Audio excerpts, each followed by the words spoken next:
स्वागत है दोस्तों मूवीज टाइम चैनल के एक और नए वीडियो में। आज हम एक्सप्लेन करने वाले हैं साउथ की एक बहुत ही कमाल की फिल्म को जिसका नाम है आमरन। तो वीडियो स्टार्ट करते हैं और अगर वीडियो अच्छा लगे तो वीडियो को लाइक करके चैनल को सब्सक्राइब जरूर कीजिएगा ताकि आपको इसी तरह के लेटेस्ट और फ्रेश कंटेंट मिलते रहे। तो फिल्म की शुरुआत होती है मेजर मुकुंद से, जो कि चीता कंपनी का कंपनी कमांडर है और वो अपने साथियों के साथ थोड़ी मस्ती कर रहा था। दरअसल यहाँ पर मेजर मुकुंद अपनी शक्तियों का प्रदर्शन कर रहा था, लेकिन तभी अचानक से इनके ऊपर कुछ टेररिस्ट अटैक कर देते हैं। फिर सभी लोग इधर उधर भागने लगते हैं और अपनी पोजीशन लेने लगते हैं।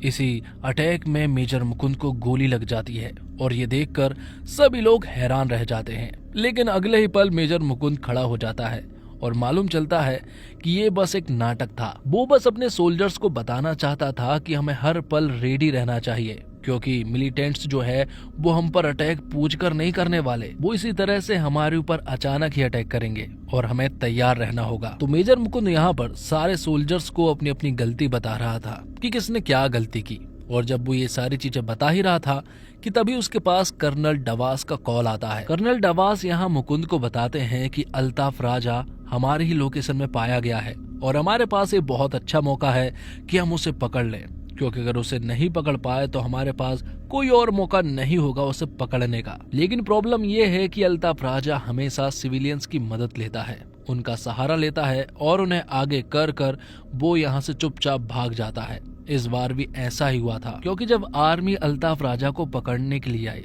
तो यहाँ सिविलियंस आर्मी के सामने आ गए, जिस वजह से आर्मी के लोग कुछ भी नहीं कर पाए और अल्ताफ राजा वहाँ से चुपचाप भाग गया।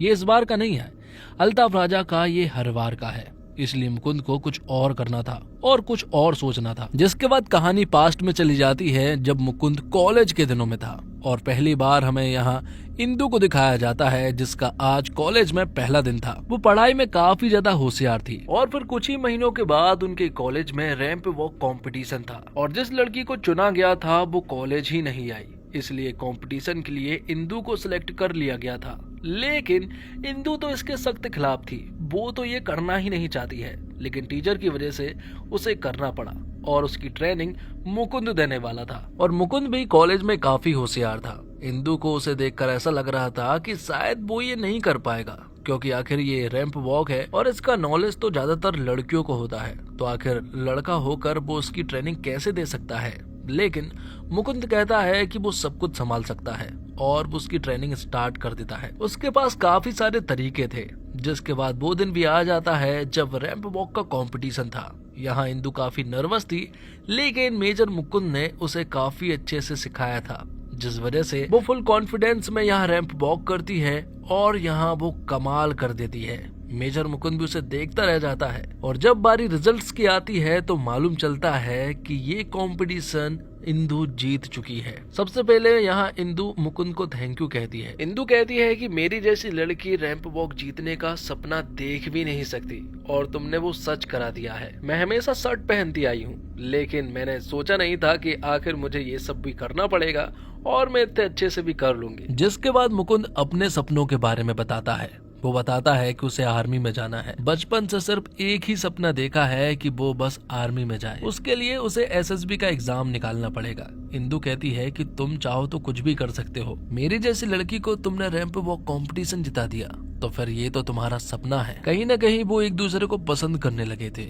इंदु यहाँ पर अपना नंबर मुकुंद को देती है और यहाँ मुकुंद उसके पास कॉल भी कर देता है।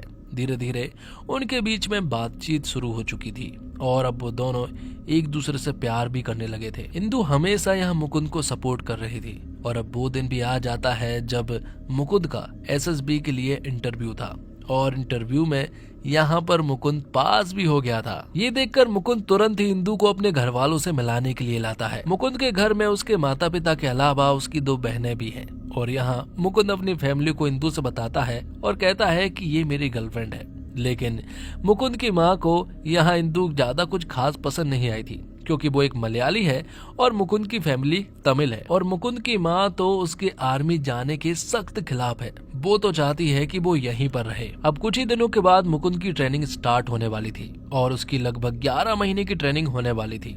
ट्रेनिंग के दिनों में भी मुकुंद ने काफी हौसले से अपनी ट्रेनिंग को कंप्लीट किया था। जब वो वहां रहा था तो अपने दोस्तों की वो मदद भी कर रहा था। कोई पीछे रह जाता तो वो कंधे पर उसे लेकर यहाँ पर आता। ये देखकर कंपनी के कमांडर भी खुश हो जाया करते थे, क्योंकि उन्हें पता चल गया था कि मुकुंद आगे चलकर एक बहुत ही अच्छा लीडर बनेगा। ट्रेनिंग कंप्लीट हो जाने के बाद यहाँ इंदु उससे मिलने के लिए आती है। काफी दिनों से वो सोया भी नहीं था, इसलिए वो उसके कंधे पर ही सो जाता है। थोड़ी देर के बाद ही उसकी माँ भी यहाँ पर आ जाती है। तो अब मुकुंद की माँ ने इंदु को एक्सेप्ट कर लिया था, इसलिए इंदु से कह दिया जाता है कि वो अपने घर पर बात कर ले। लेकिन इंदु को समझ नहीं आ रहा था कि वो अपने घर पर मुकुंद के बारे में कैसे बताए। लेकिन एक दिन वो अपने घर पर अपने पिता को बता देती है कि वो किसी से प्यार करती है, लेकिन वो आर्मी में है।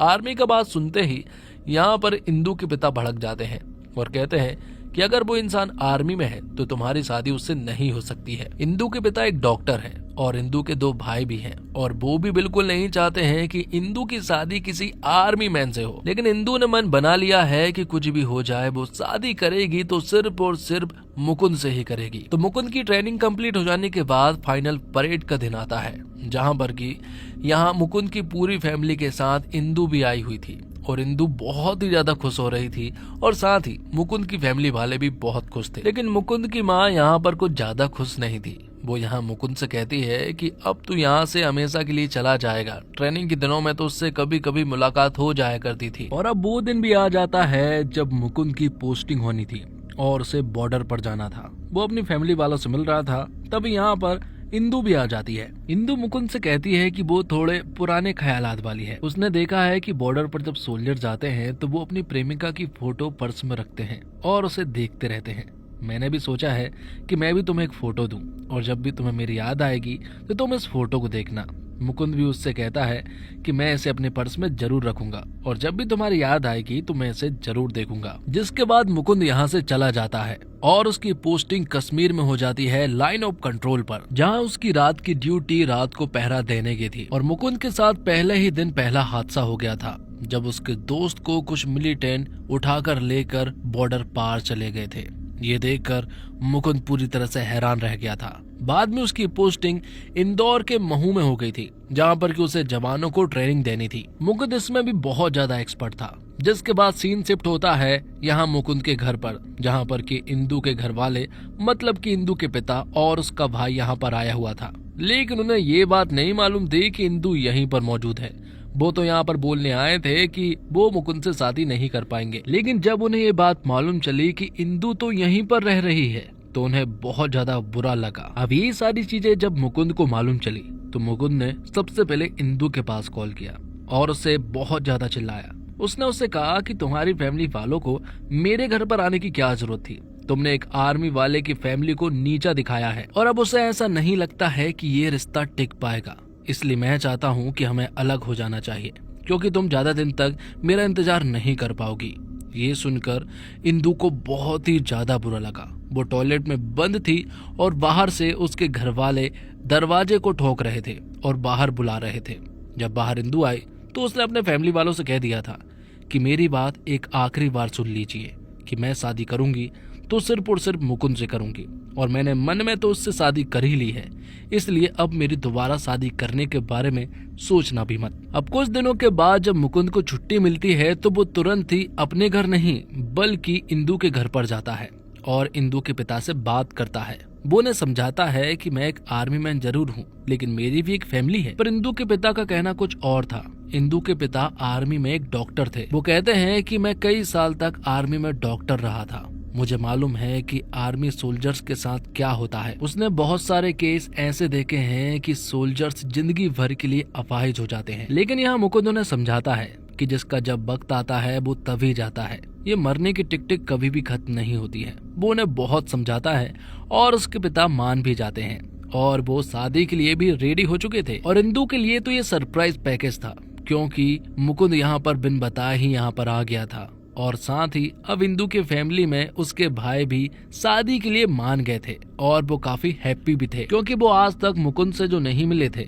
जिसके बाद कुछ ही दिनों के बाद उनकी शादी करा दी जाती है। तो दोनों के फैमिली वाले काफी हैप्पी थे। शादी के बाद भी वो दोनों एक दूसरे के साथ काफी अच्छे से रह रहे थे, और कुछ ही महीनों के बाद इंदु प्रेग्नेंट हो चुकी थी और मुकुंद यहीं पर मौजूद था। जब उसको पहली बेटी हुई तब भी वो यहीं पर था और वो बहुत ज्यादा खुश भी हुआ था। इसी तरह कुछ महीने कुछ साल बीत जाते हैं, उसकी बेटी बड़ी हो जाती है और यहाँ मुकुंद आर्मी के काम से देश विदेश घूम रहा था। जब वो अपनी फैमिली वाले से मिला तो उसने यहाँ पर इंदु को बताया कि मैं तुम्हें बधाई देना चाहता हूँ क्योंकि अब मुकुंद मेजर बन चुके हैं और उसकी पोस्टिंग वापस से कश्मीर में हो चुकी थी और अब वो यहाँ मेजर बनकर आया था। जब पहली बार पोस्टिंग हुई थी तो पहले ही दिन में एक हादसा हो गया था और एक दोस्त मारा गया था, लेकिन इस बार वो एक नई प्लानिंग के साथ आया है। तो अब कहानी प्रेजेंट में आ चुकी थी और अब यहाँ मुकुंद और उसकी टीम का सिर्फ एक ही टारगेट है, अल्ताफ राजा को पकड़ने का। यहाँ पर कश्मीर में कुछ सैनिक थे जो कि यहाँ के सारे लोगों के बारे में जानते थे। अब अल्ताफ राजा के बारे में बताया जाता है जो कि बॉर्डर के उस पार बच्चों और जवानों को ट्रेनिंग दिया करता है और उन्हें यहाँ इंडिया के खिलाफ भड़काया करता है। आजादी के नारे लगाए जाते हैं और वो उनका ब्रेन वॉश पूरी तरह से कर देता है। कुछ ही दिनों के बाद मुकुंद को मालूम चलता है कि अल्ताफ राजा कश्मीर आने वाला है और वहाँ कुछ लोगों से मीटिंग करने वाला है, जिसकी मुकुंद ने बहुत ही अच्छे से प्लानिंग कर ली थी। शाम होते ही सारे सोल्जर्स पोजीशन ले लेते हैं। ये मीटिंग कब होने वाली थी ये तो नहीं मालूम, लेकिन वो इसी दिन होगी ये मालूम है। दरअसल में अल्ताफ यहाँ कुछ लड़कों से मिलने वाला था। उस कमरे में सभी लोग मौजूद थे सिर्फ और सिर्फ अल्ताफ राजा को छोड़कर, और सोल्जर्स यहाँ पर सिर्फ और सिर्फ अल्ताफ राजा का ही इंतजार कर रहे थे। थोड़ी ही देर के बाद मतलब कि सुबह लगभग 4 बजे अल्ताफ राजा उस कमरे में पहुंचा जहां पर कि वो अपने लड़कों मतलब कि लतीफ संग 5 लोगों से मिला। इन्हें दरअसल में वो अपनी गैंग में शामिल करना चाहता था और फिर तभी अल्ताफ राजा को मालूम चलता है कि लतीफ संग इन 5 के शरीर पर माइक्रोफोन लगे हुए हैं। ये देखकर वो समझ गया कि आर्मी उनका इंतजार कर रही है। वो यहाँ से भागने की कोशिश करते हैं और यहाँ पर उसने फिर से सिविलियंस की मदद तो ली थी, लेकिन इस बार वो कामयाब नहीं रहा। मालूम चलता है कि जो 5 लोग यहाँ अल्ताफ राजा से मिलने वाले थे और उसकी गैंग में शामिल होना चाहते थे, ये दरअसल में मुकुंद के ही आदमी थे। तो यहाँ अल्ताफ राजा भागने में कामयाब तो रहा, लेकिन आखिर में यहाँ पर मुकुंद और उसके साथी विक्रम ने उसे मार गिराया। यह आर्मी का एक बहुत बड़ा ऑपरेशन था क्योंकि अल्ताफ राजा हमेशा से कश्मीर में छिप रहा था और लोगों को भड़का रहा था। ये देखकर कर्नल डवास बहुत खुश हुए थे और वो मुकुंद को अवार्ड के लिए नॉमिनेट करने वाले थे, लेकिन मुकुंद कहता है कि इसमें सिर्फ उसने साथ नहीं दिया है बल्कि इसमें पूरे आर्मी के सोल्जर्स ने साथ दिया है। ये सबकी जीत है और उस अवार्ड के सभी लोग हकदार हैं, इसलिए वो अवार्ड तो मुझे नहीं चाहिए है। तो अल्ताफ राजा को जिस तरह से मारा गया है ये देखकर आसिफ बानी जो कि उसका भाई है वो बहुत ही ज्यादा गुस्सा हुआ। उसने एक बहुत बड़ी भीड़ इकट्ठी की और यहाँ आजादी के नारे लगाए और साथ ही वो बदला भी लेना चाहता है। जिसके बाद हम लतीफ को देखते हैं। लतीफ भी यहाँ मुकुंद के साथ ही मौजूद था, उसके साथ वाहिद भी आया हुआ था। लतीफ बताता है कि आसिफ बानी बहुत ही ज्यादा खतरनाक है। लतीफ के मारे जाने के बाद वो भड़का हुआ है और वो कुछ बड़ी प्लानिंग कर रहा है। मैंने उसका चेहरा तो नहीं देखा, लेकिन आसिफ बानी अल्ताफ राजा से भी बहुत ही ज्यादा खतरनाक है, हमें उससे बचकर रहना होगा। अब मुकुंद अपनी फैमिली वालों से बात करता है। वो यहाँ अपने परिवार वाले मतलब कि माता पिता को बताता है कि उन्हें एक घर ले लेना चाहिए क्योंकि उसकी जॉब का कोई भरोसा नहीं है, इसलिए वो अपने घर वालों को एक नया घर दिलाता है। अब रात को हम देखते हैं आसिफ बानी को जो कि लतीफ के घर पर पहुंच जाता है क्योंकि उसे मालूम चल गया था कि अल्ताफ राजा को मरवाने के पीछे सबसे बड़ा हाथ लतीफ का ही है, इसलिए वो यहाँ उसे बहुत ही बेरहमी से मारता है और उसे ब्रिज पर टांग देता है। ये देखकर मुकुंद को बहुत ही ज्यादा बुरा लगा क्योंकि लतीफ उसका साथ दे रहा था। लतीफ भी चाहता था कि कश्मीर में शांति रहे, लेकिन ऐसा आसिफ बानी नहीं चाहता था। यहाँ मुकुंद और उसके सोल्जर्स उसे श्रद्धांजलि देने के लिए भी जाते हैं। जब वो वापस आ रहे थे तो यहाँ मुकुंद अपने सोल्जरों के साथ मौजूद था। वो सभी लोग आपस में जब बात कर रहे थे तभी मुकुंद के पास इंदु का कॉल आ जाता है और जब वो इंदु से बात कर रहा था तभी अचानक से इनके ऊपर एक अटैक हो जाता है और ये अटैक कोई और ने नहीं बल्कि आसिफ बानी ने किया था। और इंदु वहां कॉल पर ये सारी फायरिंग सुन रही थी, जो देखकर उसे बहुत ही ज्यादा घबराहट हो रही थी। उसे डर लग रहा था कि कहीं मुकुंद को कुछ हो ना जाए और यहाँ बहुत ही ज्यादा गोलीबारी हो रही थी। आसिफ बानी ने कुछ सोल्जर्स को मारकर यहाँ से चला गया था और मुकुंद ने जिस तरह से अपने सोल्जर्स को अपने सामने शहीद होता देखा उसे बहुत गुस्सा आया। दूसरी तरफ इंदू का हाल बहुत ही ज्यादा बुरा था। आगे हम देखते हैं कि मुकुंद की चीता कंपनी के ही एक सोल्जर वाहिद को यहाँ पर आसिफ बानी ने किडनैप कर लिया और उसे अपने साथ ले गए। ये बात जब कर्नल डवास को मालूम चली तो यहाँ पर कर्नल डवास मुकुंद से कहते हैं कि हमें ये कहना होगा कि वो गायब हो गया है, लेकिन मुकुंद कहता है कि हम उसे जरूर ढूंढेंगे क्योंकि वाहिद को हमेशा लगता रहेगा कि उसकी मदद करने के लिए मैं आऊंगा और मैं ऐसा होने नहीं दे सकता, मैं उसे जरूर बचाऊंगा। जिसके बाद मेजर मुकुंद तुरंत ही आसिफ बानी के पिता से मिलता है। आसिफ बानी का पिता यहाँ पर मुकुंद से कहता है कि अल्ताफ राजा तो थोड़ा ठीक भी था, लेकिन आसिफ बानी बहुत ही ज्यादा खतरनाक है। उसके दिमाग में क्या चल रहा है आप सोच भी नहीं सकते हैं। वो उस जगह का पता बता देता है जहाँ पर कि वाहिद को सभी के सामने मारा जाना था। तो एक जगह पर बहुत सारी भीड़ इकट्ठी थी जहाँ पर कि वाहिद को सभी के सामने ये लोग मारने वाले थे और सभी को बताना चाहते थे कि अब कोई भी आर्मी की मदद नहीं करेगा। जब वो लोग उसे मारने ही वाले थे कि तभी आर्मी वालों ने वाहिद को बचा लिया था। दरअसल में आसिफ बानी के पिता ने जब पता बताया तो आर्मी वाले पहले ही इन लोगों में शामिल हो चुके थे और जब वो लोग वाहिद को मारने ही वाले थे कि सही मौका देखकर मुकुंद और अपने सोल्जर्स को लेकर वाहिद को बचा ले गए थे। वाहिद हॉस्पिटल में था, उसकी हालत काफी खराब थी, लेकिन वो मेजर मुकुंद से कहता है कि उन लोगों ने मेरा मुंह खुलवाने की काफी कोशिश की, लेकिन मैं कुछ भी नहीं बोला। ये देखकर मुकुंद उससे कहता है कि मुझे तुम पर प्राउड है। तो आर्मी वाले कुछ दिन इसी तरह से कश्मीर में घूमते हैं और कश्मीर में शांति फैलाने के लिए एक मुहिम तैयार करते हैं जहाँ पर कि सभी लोगों को इकट्ठा करके वो लोग अच्छी अच्छी चीजें सिखा रहे थे। और एक दिन जब मेजर मुकुंद अपने साथी को कुछ बातें बता रहे थे तभी अचानक से एक गोली मेजर मुकुंद के पीठ पर लग जाती है। दरअसल में ये एक मिसफायरिंग थी जो कि एक सोल्जर्स के द्वारा गलती से हो गई थी, लेकिन मेजर मुकुंद अपने साथियों से कहता है कि इसके बारे में वो आगे कंप्लेंट ना करे और कह दे कि ये मेरे ही हाथों से लग गई है, वरना उसे वो लोग टर्मिनेट कर देंगे। तो मुकुंद को ये गोली काफी डीप लगी हुई थी, इसलिए उसे चेन्नई ले जाया गया था जहाँ पर कि उसका इलाज इंदू के फादर ही करते हैं। लेकिन इंदू को इसके बारे में कुछ भी नहीं पता था और इसके लिए एक दिन जब वो ठीक हो गया तो वो इंदू के घर पर चला गया और फिर से इंदू को एक सरप्राइज दे दिया था। लेकिन जब इंदू को ये बात मालूम चली कि उसे तो गोली लगी थी और वो इतने दिनों तक यहीं था और उसका इलाज उसके फादर ने ही किया है, ये सारी चीजें सुनकर तो इंदू को बहुत गुस्सा आया और वो काफी उससे दुखी भी थी। इंदू यहाँ मुकुंद से कहती है कि अगर तुम्हें ऐसे कैसे गोली लग सकती है, अगर तुम्हें कुछ हो जाता तो। और फिर कुछ दिनों के बाद मुकुंद को वापस बुला लिया जाता है, वो इसलिए क्योंकि कश्मीर में इलेक्शन होने वाले थे और कर्नल डवास को बहुत अच्छे से मालूम है कि आसिफ बानी इसमें टांग जरूर अड़ाएगा, इसलिए उन्हें पहले से ही तैयार रहना होगा। लेकिन बहुत दिनों से कश्मीर में कुछ हुआ नहीं था तो मुकुंद को ऐसा लग रहा था कि शायद अब कुछ नहीं होगा। लेकिन जब इलेक्शन हुआ और बस से इलेक्शन के पेपर्स भेजे जा रहे थे तभी आसिफ बानी ने उस बस को पूरी तरह से जला दिया।